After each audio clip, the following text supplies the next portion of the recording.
¿Cómo están ustedes? En esta edición de El Campo, la Industria Verde, vamos a conversar con el diputado Luis Picat. Picat tiene una historia interesante porque es productor agropecuario que ya hace unos años destinó parte de su vida y de su actividad a la política. Llegó a ser intendente de Jesús María, la próspera zona de Jesús María. Siempre con la intención de participar cada vez más en política, y llegó así a ser candidato a diputado, fue electo y hoy es uno de los diputados importantes, con peso en la Cámara Baja, y que de alguna manera está resumiendo también la visión de lo que es el agro. Queremos conversar con él porque recientemente publicó un artículo en el que planteaba cómo hemos perdido el tren en la Argentina por malas políticas, 77 años de haber abandonado el modelo que permitió que la Argentina se insertara en el mundo con toda la potencia de cuando fuimos granero del mundo y cuando fuimos los principales exportadores de carne del mundo. Bueno, fuimos perdiendo en manos de Brasil, en manos de Uruguay, en manos de Estados Unidos. En un reciente artículo él menciona todo esto y es lo que nos motivó a llamarlo para conversar con él frente a todos ustedes. Así que creo que va a ser muy interesante y muy rico lo que podamos lograr conversando con Luis Picat. Hablaremos luego con Martín Bonadeo, gran emprendedor, productor agropecuario, instalado en la zona de Venado Tuerto, pero que en su momento se le dio, siempre fue muy fierrero, por ver qué podía hacer. Le estaba yendo bien con la soja y con la agricultura en Venado Tuerto y dijo, vamos a destinar algo, vamos a hacer una inversión en otra cosa. Salió por el país a buscar qué se podía hacer y encontró que hacía falta cosechadoras de aceitunas. La oliva se venía desarrollando muy fuerte en la Argentina, había plantaciones en marcha y la pregunta que se hacía él con sus socios es, ¿quién va a cosechar todo esto? Bueno, ellos crearon MacTec, se pusieron a fabricar cosechadoras y ahí están. Vamos a ver cómo les está yendo, cómo están evolucionando. Les anticipamos que es muy interesante poder conversar con Martín, porque es un hombre con una visión fenomenal y además que ha llevado muy bien adelante a su empresa MacTec.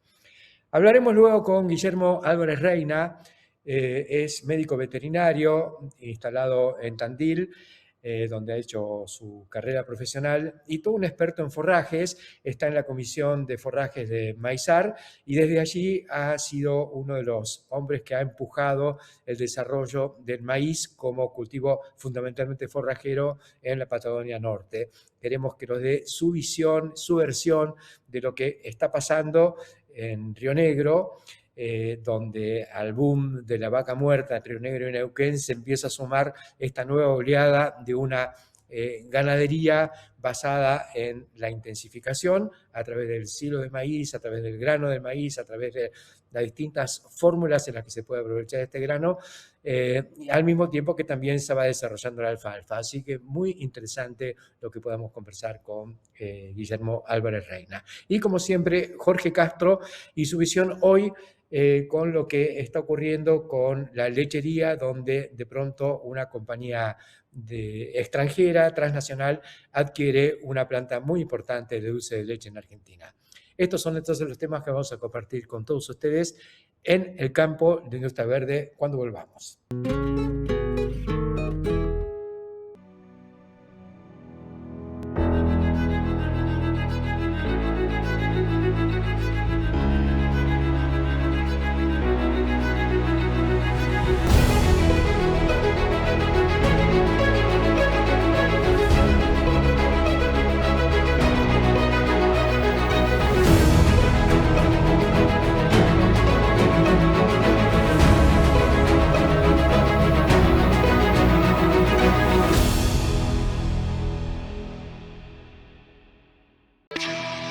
imaginamos futuro, trabajamos presente. En Acron desarrollamos equipos que potencian tu producción y optimizan tu tiempo. Hoy el futuro llegó y está a tu alcance. Acron, siempre Acron. La salud empieza en las personas, en una decisión, en una mano que cuida, y también empieza en la tierra, en cómo cultivamos lo que va a alimentar al mundo. Porque cuidar la salud también es cuidar lo que nos alimenta, donde la salud y el campo se encuentran unidos por la ciencia. Si es Bayer, es bueno. Aceitera General Dehesa. Acopiamos confianza. Vamos a iniciar esta edición del Campo en la Industria Verde conversando con el diputado y productor agropecuario Luis Picat, quien está en el Congreso en este momento. Le estamos pidiendo que se retire unos minutitos de la sesión para poder conversar. Y el motivo por el que queremos conversar, diputado, es un reciente artículo publicado en Clarín Rural, donde aparecieron algunos conceptos muy contundentes respecto a lo que está pasando con el agro. Algo así como 77 años de políticas anticampo y haber perdido el tren en comparación con nuestros colegas y competidores de Sudamérica. ¿Cómo es esto, Luis? Bueno, Héctor, te agradezco el espacio. Es un poco tratar de tener memoria y lo que ha pasado en estos 77 años que posiblemente no hemos acostumbrado a tantas políticas anti-agrarias, anti-agropecuarias, que vienen desde después de haber terminado ese modelo liberal de los primeros 60 años de casi nuestra república, desde 1870 hasta 1930, vino una debacle de muchos gobiernos, primero interviniendo en los precios, que fueron los primeros 19 años de mucha intervención y monopolio de los precios en los commodities, y después 58 años más, donde se inventaron las retenciones y luego se utilizaron los derechos de exportación como forma de extracción y también como forma de corregir la mala performance de la macroeconomía de nuestro país, porque básicamente los derechos de exportación y o las retenciones han venido como un instrumento para corregir grandes devaluaciones que han tenido mínimamente 12 gobiernos, pero que en estos 77 años fue prácticamente un denominador común. Y dentro de ese estudio, lo que hago es comparar con datos actuales qué pasó en un sistema productivo similar al nuestro, como el de Brasil y el de Estados Unidos, y evidentemente los modelos, no solamente comparativos, sino econométricos, nos dan la razón respecto a que estos países con una macroeconomía estable, con reglas claras, han podido duplicar o triplicar la producción con respecto a Argentina. Es clarísimo lo que ha estado ocurriendo y el diagnóstico es contundente y terrible al mismo tiempo, sobre todo porque pareciera muy difícil convencer a las sucesivas autoridades económicas a que cambien y a que vean la realidad, que la toquen con sus propias manos y la perciban. Hoy estamos frente al paradigma nuevo de la vaca muerta y un poco la expectativa que a veces surge casi de manera absurda desde el sector es, bueno, que manoteen de otro lado, ¿no? Pero en realidad es un modelo conceptual lo que está equivocado. Sí, totalmente. Y lo loco y lo angustiante es que haciendo una revisión de la teoría y de la literatura anterior, hay un convencimiento de los economistas, hasta en los mismos libros, plasman la necesidad de tener una macroeconomía estable para lograr crecimiento. Y también en estos primeros 60 años que te digo de modelo liberal, se estudió cómo creció el agro, la agroindustria y la industria que pudieron convivir. No hubo sustitución de importaciones ni hubo una transferencia del agro a la industria. Crecieron de la mano y al mismo ritmo. Entonces acá no es minería no, petróleo no y agro sí o viceversa. Podemos crecer todos con la macroestabilidad pero sin impuestos distorsivos. Me parece que el discurso ya no pasa por si derechos de exportación sí o no, sino con convencernos que países vecinos de Latinoamérica estos últimos 26 años han tenido inflación por debajo de 2 dígitos, han tenido inflaciones de 1 dígito anuales, una macro totalmente estable y han permitido dar certidumbre a que el sector privado por sí solo pueda crecer. Si aunamos fuerza y nos convencemos entre todos que ese es el denominador común que debemos tener, los derechos de exportación por sí solo van a desaparecer. Eso está claro. El tema es ver un poco qué consenso hay o qué repercusión tuvo este artículo más otras gestiones que se vienen haciendo desde el legislativo y concretamente desde tu bancada, ¿no? ¿Qué penetración, qué grado qué feeling hay respecto a si realmente, por lo menos el gobierno de Milei, que ha proclamado esto, lo ha declamado y demás, pero si hay alguna disposición a en algún momento apretar el botón y cambiar? Bueno, el gobierno viene manifestándose de que es su objetivo y viene cumpliendo, también con cierto orden fiscal y responsabilidad fiscal, y lo entendemos. Por supuesto que nosotros siempre lo queremos plasmado por ley, pero también es cierto que después vienen otros gobiernos y lo que se plasmó por ley después lo borran con el codo y pisan una ley con otra.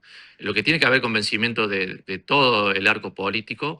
Por suerte, el artículo ha sido muy bueno, permeado, lo agarró barbechando, agarró el trabajo, está hablando con diferentes actores dentro del Poder Legislativo, se está sumando a aquellos diputados que trabajaron con el kirchnerismo a decir que sí, hoy es el momento de tener una macroeconomía estable y que ya no se puede volver al sistema de papelitos de colores y generar inflación como un sistema para corregir los problemas estructurales de la Argentina.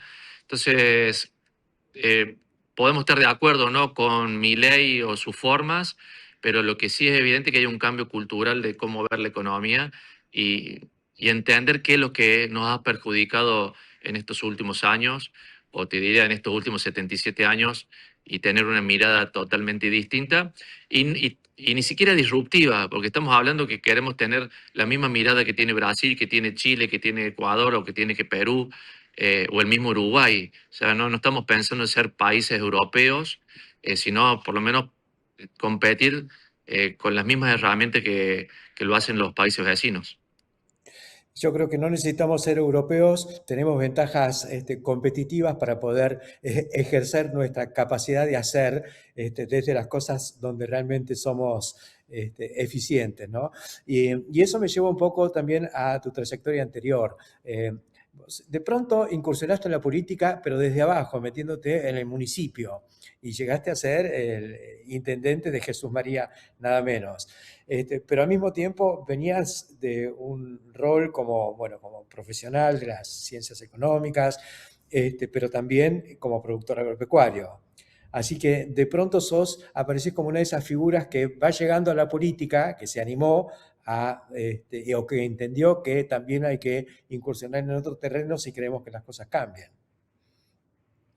Sí, sí, siempre digo que es importante que ocupemos los lugares que puedan ocupar a otros. Por supuesto que esto es como, hay que tener voluntad y también pasión. No quiere decir que todos los productores tengan que ser intendentes o diputados, pero pueden ser parte de una comisión de la cooperadora de la escuela o del club de fútbol de la ciudad, pero hay que participar. Porque si no, las decisiones las terminan tomando posiblemente gente que desconozca del tema.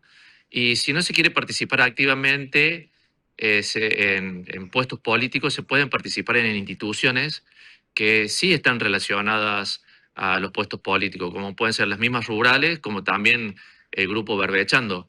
Lo que sí tenemos que entender es que si no ocupamos esos espacios, por lo menos debemos hacer docencia y comprometer en cada año de elecciones a los futuros legisladores ese compromiso que deben tener con cuidar las políticas agropecuarias. Ese rol no lo debemos dejar de dejar hacer Y bueno, eso también creo que es lo que trato yo también de hacer en mi pequeño lugar, que es básicamente hacer docencia y transmitir lo que pasa en el campo, porque bueno, acá el Congreso es heterogéneo, cada uno tiene sus intereses y posiblemente a veces el campo no esté bien representado. Está empezando a estar mejor representado. Siempre hubo algún diputado que venía del sector, pero me parece que ahora se está corporizando esto con mucha más fuerza y de hecho están apareciendo leyes o proyectos de ley que se van a manejar en los próximos meses que creo que son claves para el sector. ¿Podrías mencionar cuáles son, por ejemplo, los que más te inquietan?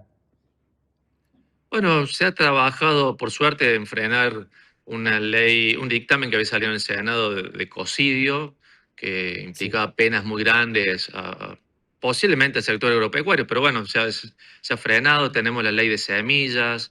Bueno, hemos podido participar e incorporar la parte agraria en la ley laboral.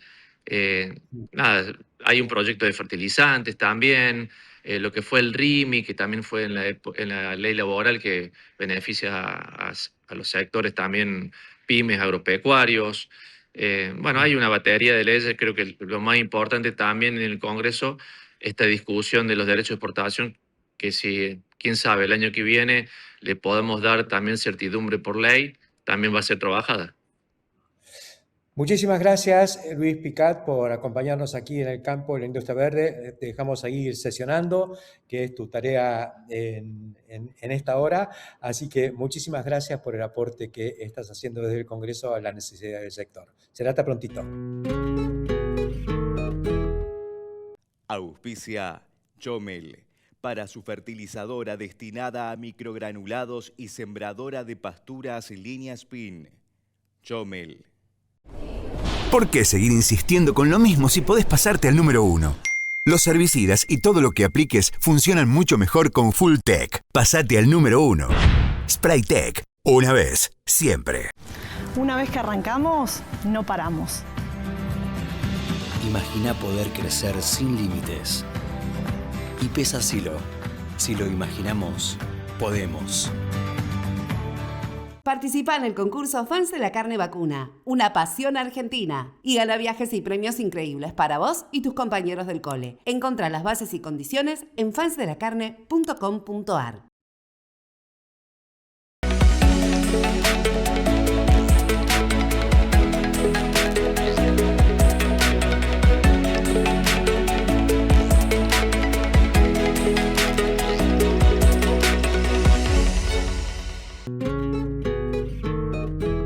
Continuamos en el campo de la industria verde y nos vamos a meter en el mundo de los fierros. Vamos a conversar con Martín Bonadeo, titular de MacTech, la compañía que nos sorprendió hace, calculo, unos 15 años con su cosechadora de aceitunas. Fue evolucionando, además de cosechar aceitunas aquí y en el mundo, también las MacTech, las Colossus, cosechan otras cosas. Y además Martín está siempre innovando y buscándole la vuelta al negocio y está con algunas cosas muy interesantes aprovechando el momentum que tenemos ahora con este pequeño boom que hay con sistema de riego y demás. Así que Martín, te damos la bienvenida. Queremos en primer lugar saber cómo te está yendo, cómo ha evolucionado el tema de las cosechadoras de aceitunas y otros frutales.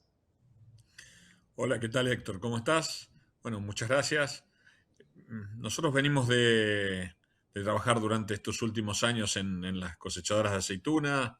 Hace unos años se ha ingresado con un nuevo modelo, esperemos que un poco superador para la cosecha de aceitunas. Se llama Optimus, que ya fabricamos 8 máquinas, hay 3 en Argentina y 5 en Australia. La verdad que la cosecha está funcionando muy bien, muy bien. Ha sido la cosecha de aceitunas específicamente, ha sido un excelente año, una cosecha muy buena, con un precio interesante. No es un pico, pero Argentina no es formadora de precio en aceite de oliva, principalmente se maneja a través de España, pero la verdad que tiene un precio que deja una rentabilidad interesante y aquellos que han elegido invertir en aceitunas se están llevando un lindo premio este año. Eso Martín, es. es interesante esto porque yo, si mal no recuerdo, tu arranque, que fue cuando te conocí, fue porque un día, estando vos en tu Venado Tuerto, que es tu lugar en el mundo, dijiste, ¿qué se puede hacer para canalizar un poco lo que nos ha ido bien en la soja, para buscar negocios que tengan que ver con tecnología, con maquinaria y demás? Y ahí detectaste que faltaban cosechadores de aceitunas y ahí te mandaste. La hiciste en Venado Tuerto y hoy resulta que desde Venado salen cosechadores de aceituna que van a Australia, nada menos. Sí, bueno, nosotros tenemos máquinas en Australia, donde el 70% de la cosecha se hace con máquinas hechas en Argentina, acá en Venado Tuerto. Pero bueno, tenemos también 5 máquinas en California, eh, en el Napa Valley, tenemos 3 en Sudáfrica, 20 en España, 10 en Portugal, Uruguay, Chile.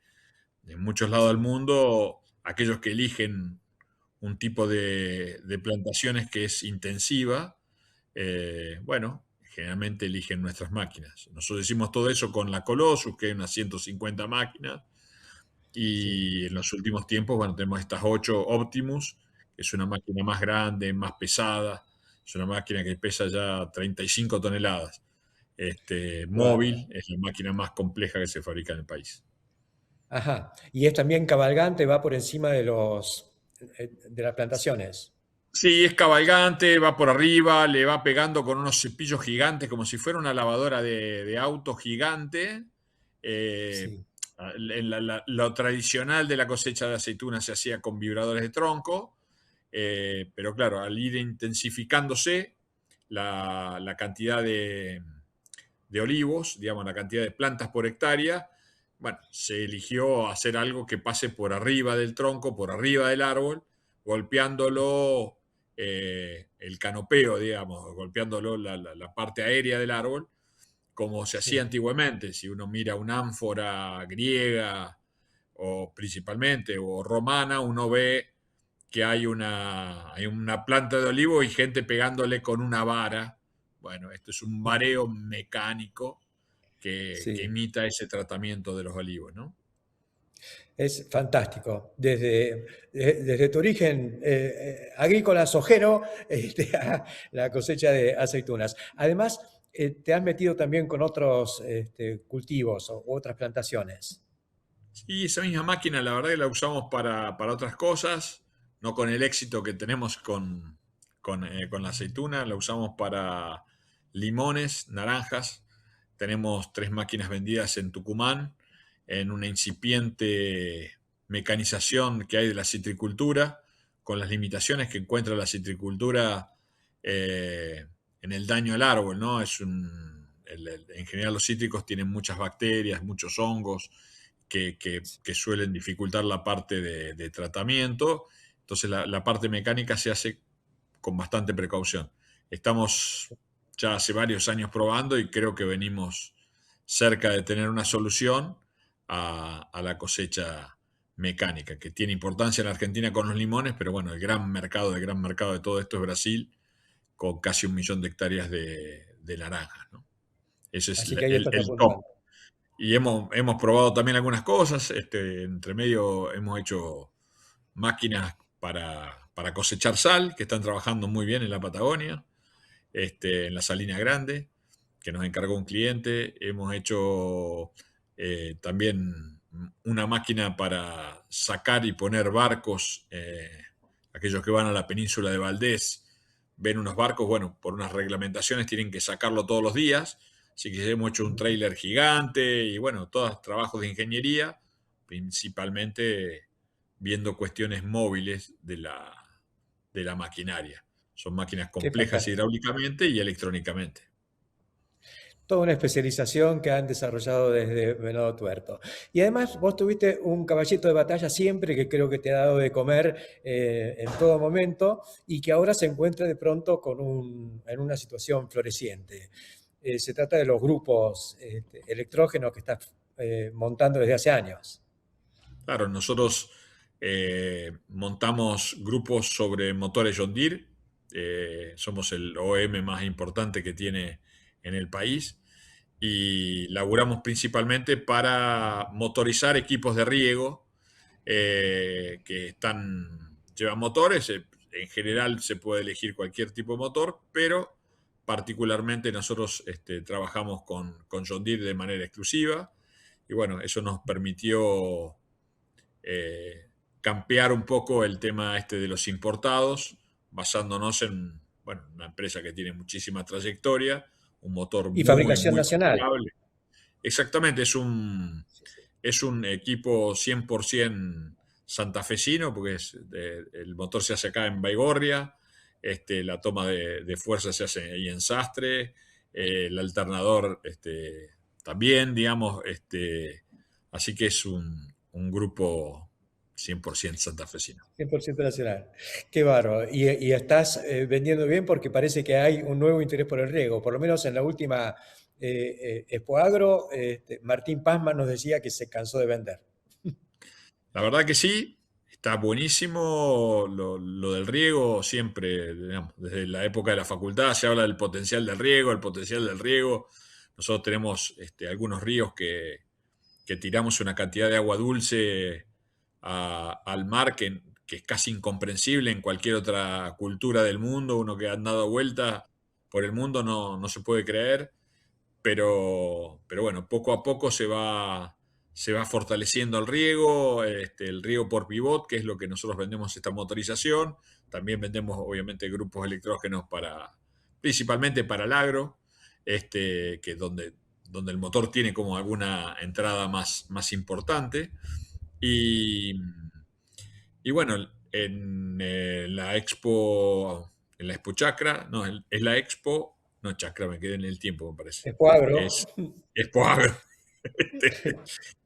La Expo Chakra se hizo la primera acá en Venado hace mucho tiempo en Runciman. Sí, Vos estabas seguramente y yo también.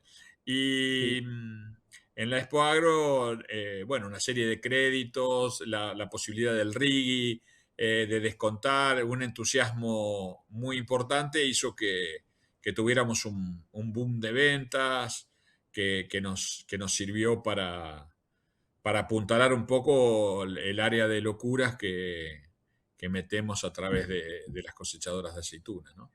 Y de los otros inventos que algunos funcionan y algunos no.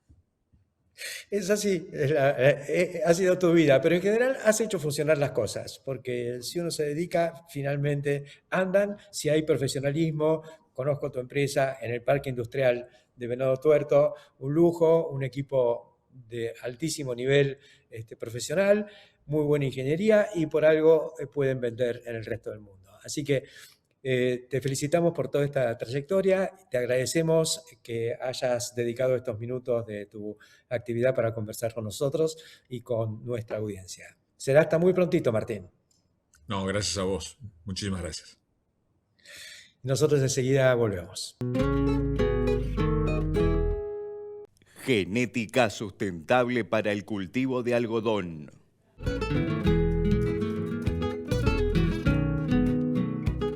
Somos A3 Mercados. Creamos mercados para el desarrollo del país. Crecemos juntos.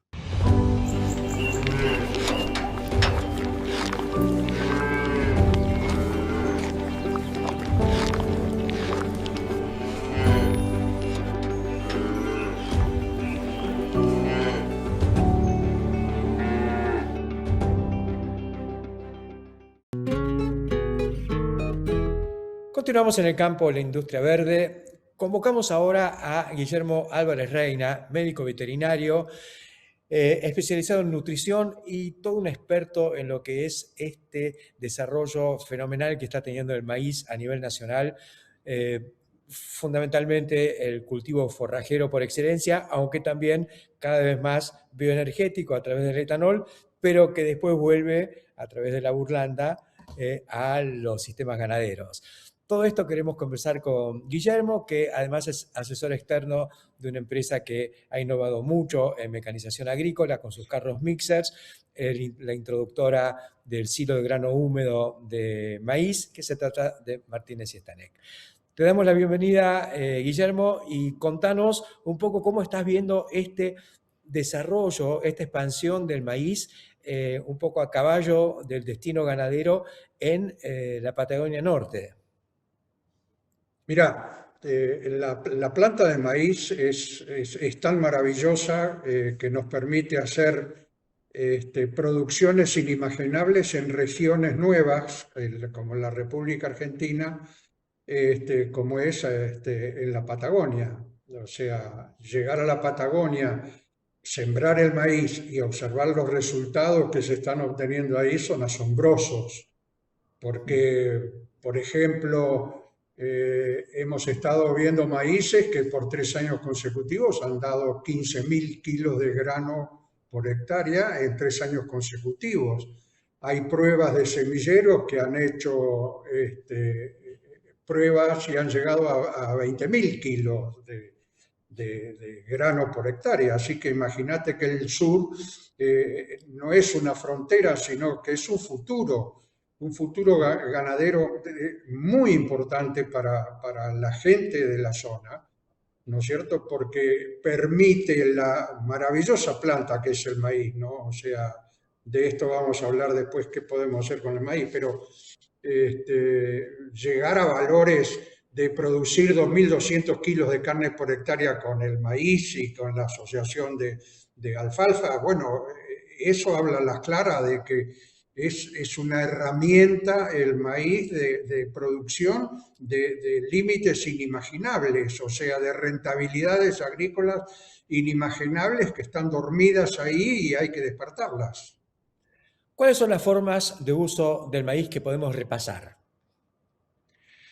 Mirá, la plantita del maíz, orgullosamente americana para el resto del mundo, igual que la papa, igual que el tomate, nos permite una gran variedad de recetas para la nutrición, ¿no es cierto? Porque dejando de lado, suponete, el grano, que el grano seco ya lo conocemos, que lo podemos dar grano entero, grano quebrado o molido, ¿no es cierto? Y el rolado, ¿no es cierto? Que el rolado es el cornflakes, ¿no es cierto? Que es una manera de aumentar la calidad en la nutrición, llevándolo de seco 86-87% de digestibilidad, llevarlo a 94-96%.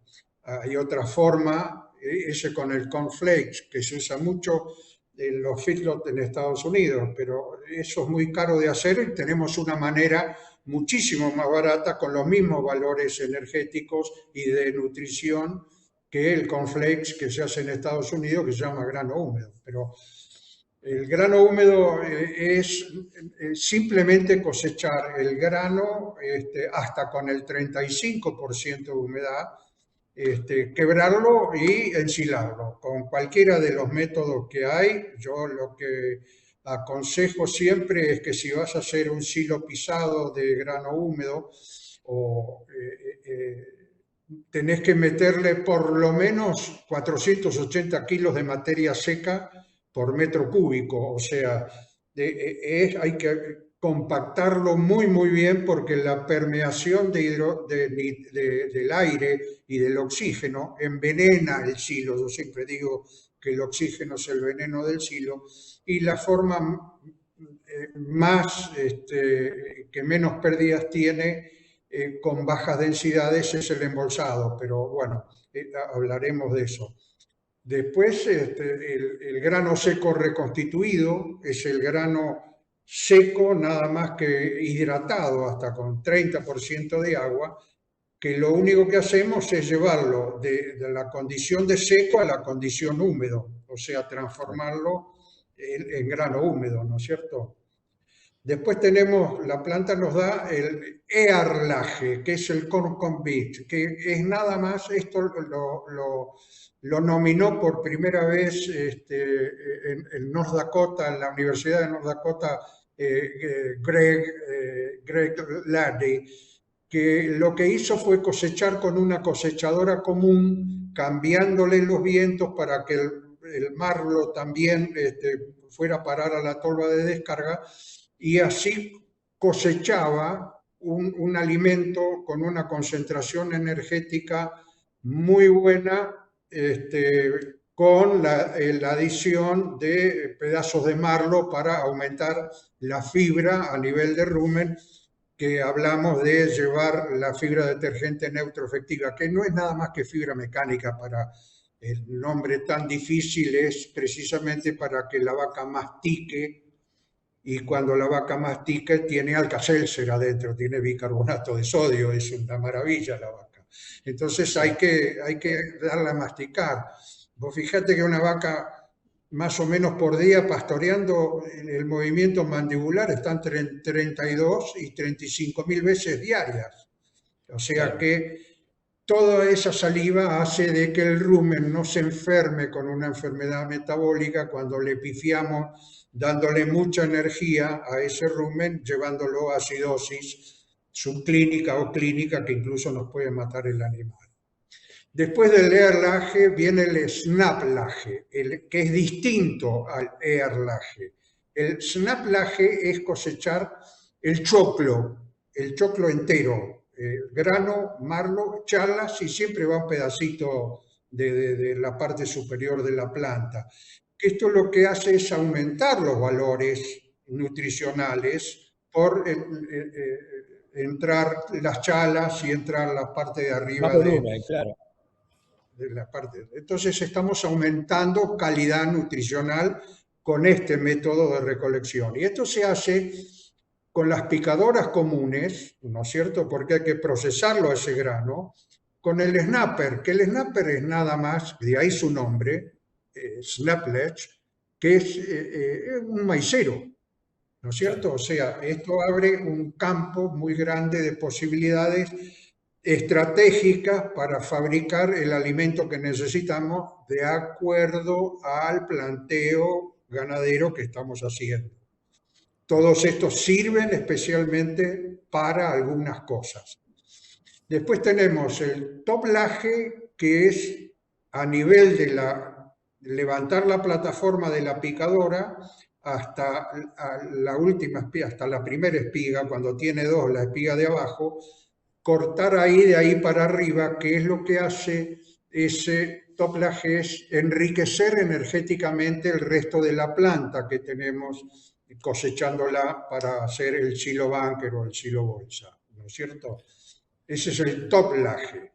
Lo que queda se utiliza mucho en Estados Unidos, y acá hay que prestarle atención, que es el stalklage, que es lo que queda de cortar la parte inferior. Se baja la plataforma a ras del suelo y se cosecha toda esa masa de fibra que reemplaza al heno. Cuando no tenemos heno, reemplaza al heno, que incluso tiene mejor condición de mezcla adentro del mixer que el heno. ¿Por qué? Porque está húmedo.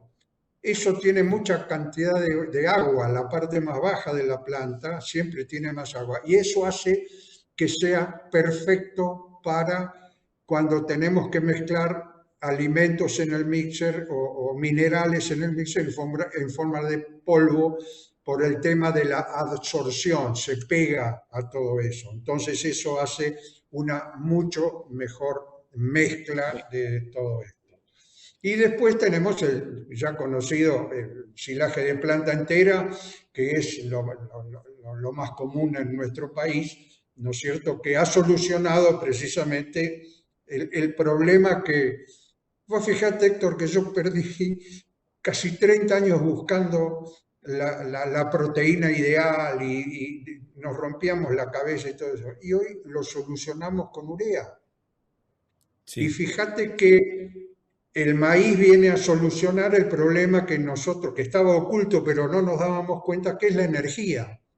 La energía, la relación energía-proteína en lo que le damos de comer a la vaca, está el secreto de la producción. Fíjate que la planta de maíz tiene entre un 8 o un 11% de proteína, no es un alfalfa, pero tiene un valor, si bien es pequeño, pero son muchos kilos de proteína que cosechamos por hectárea. Claro. Vos fíjate que en el Valle Azul se hizo un silaje que dio 17.000 kilos de grano, estimado grano a cosecha, y 96.000 kilos de materia verde por hectárea. O sea, eso es una bocha de alimento que lo tenemos ahí para darle de comer e incluso aumentar las cabezas de ganado que podemos tener en ese área destinada a la ganadería, porque yo siempre les digo a los productores, ustedes tienen que transformarse en agricultores y tienen que cosechar megacalorías por hectárea, que esa es la llave grande de la producción.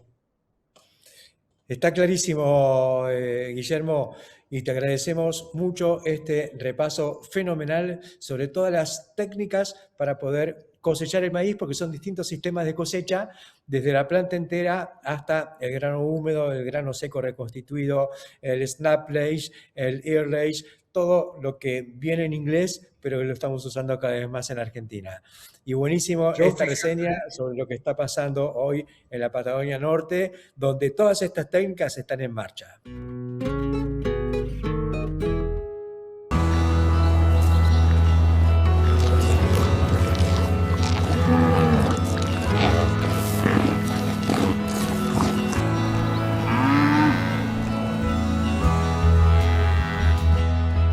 Somos pioneros y especialistas en tolvas autodescargables. Nos avalan más de 90 años junto al productor agropecuario de Argentina y el mundo.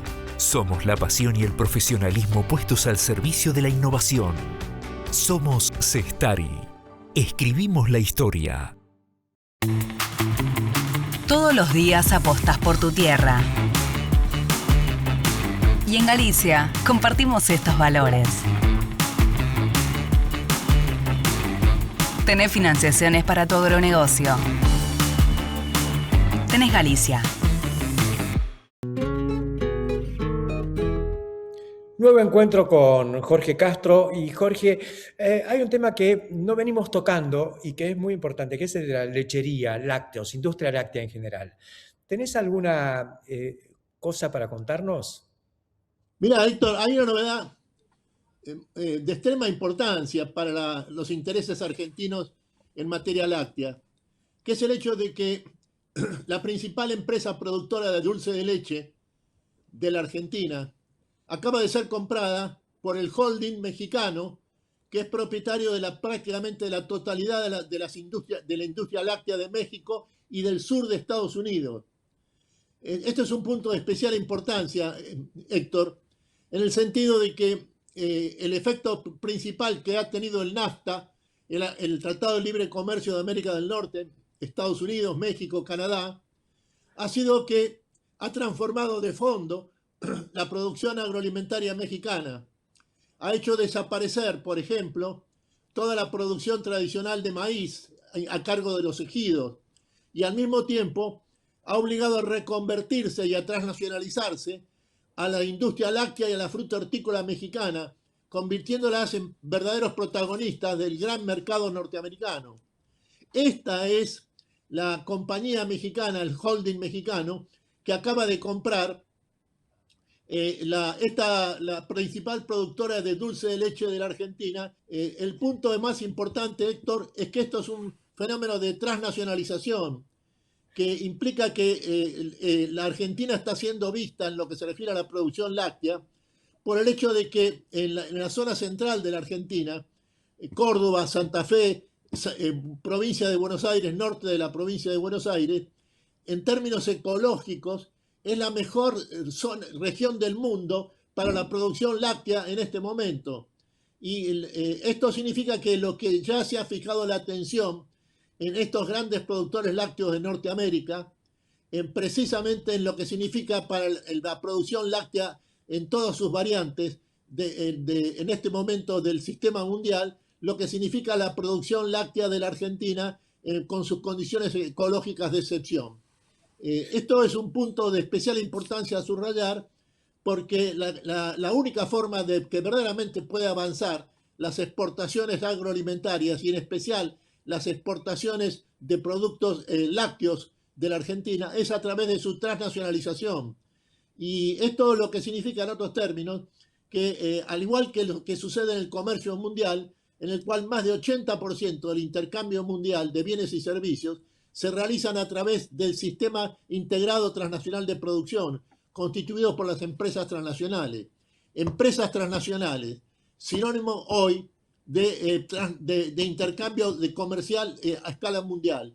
Y por lo tanto esto también ha llegado a la Argentina y especialmente ha llegado a la producción láctea de la Argentina con la especialización propia de la cultura argentina y de la identidad nacional argentina del dulce de leche.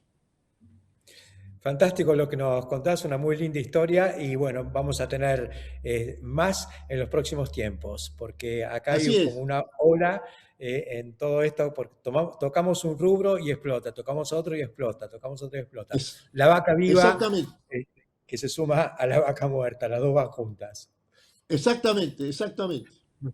Muchas gracias, Jorge. Nos vemos prontito. Snack Crops, Sociedad Anónima, líder mundial en la comercialización de especialidades con fuertes raíces en Argentina, lo invita a sembrar maíz pisingallo y girasol confitería para sus mercados en más de 60 países. Contáctenos al 011 5246 1901. Vía mail a sergio.casas@snackcrops.com o bien visítenos en nuestra planta industrial ubicada en Pehuajó, provincia de Buenos Aires. ¿Sabes cuánto tarda nuestro planeta en generar 1 centímetro de suelo fértil? 1000 años. 50 generaciones de humanos. El suelo nos alimenta. Cuidemos el suelo. Profertil. Vida para nuestra tierra. En cada campaña hay 2 tipos de productores. Los que cruzan los dedos y los que se remangan. Los que prenden una vela y los que eligen Illinois, porque Illinois te da todo el control. Puro maíz, genética de última generación, portfolio robusto para cada ambiente. Es una marca de GDM. Cuando decidís y tomás el mando, no cruces los dedos, cruza los brazos y convertite en el guardián de tu campaña. Maíces Illinois. Sembramos resultados, sembramos confianza.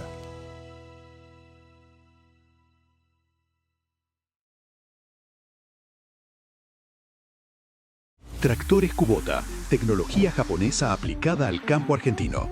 Presenta la nueva serie M de 95 a 135 HP. Mojón 1, distribuidor oficial en Argentina y Uruguay. Kubota. Para cerrar esta edición de El Campo, la Industria Verde, quiero referirme a una cuestión que estuvo meneándose en estos últimos días a raíz de algunos artículos que marcaron que en el mes de mayo, por primera vez, el petróleo había superado las exportaciones de soja y de maíz. Lo cual es una cosa muy sesgada, muy forzada, porque la realidad es que la Argentina nunca fue exportadora de poroto de soja, que es lo que tomaban, porque hablaban de productos individuales, petróleo versus grano de soja o petróleo versus grano de maíz, y ahí no va la cosa. Lo que tenemos que ver es complejo soja, y el complejo soja es poroto, que es un poquito, harina, que es un montón, primeros exportadores mundiales de harina de soja, y aceite, que es otro montón, primeros exportadores mundiales de aceite de soja.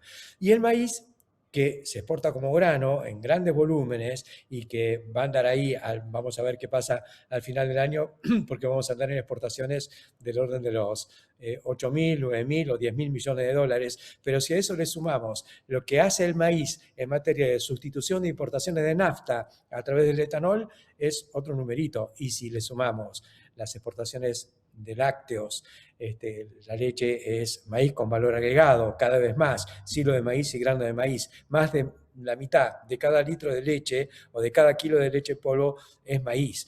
Y si le sumamos la carne vacuna, donde el 80% de los animales pasan por algún periodo de maíz y muchos en terminación, y yo diría que no venimos a fijar un porcentaje, pero el 20% de la carne seguramente es maíz, más allá de la etapa del ternero, de la vaca de cría, la recría, que son básicamente pastoriles, pero también con apoyo de silo, y la terminación, que es concretamente con maíz. Esos últimos 200 o 300 kilos son maíz y silo de maíz puros. Así que un poquito más de respeto y de cuidado cuando se plantea que el petróleo está superando las exportaciones de esto. Sí, es cierto que está creciendo mucho más todo el complejo de Vaca Muerta, el complejo energético, y que está creciendo también más y va a crecer mucho más la minería, y nos parece fantástico, como también las industrias del conocimiento y demás.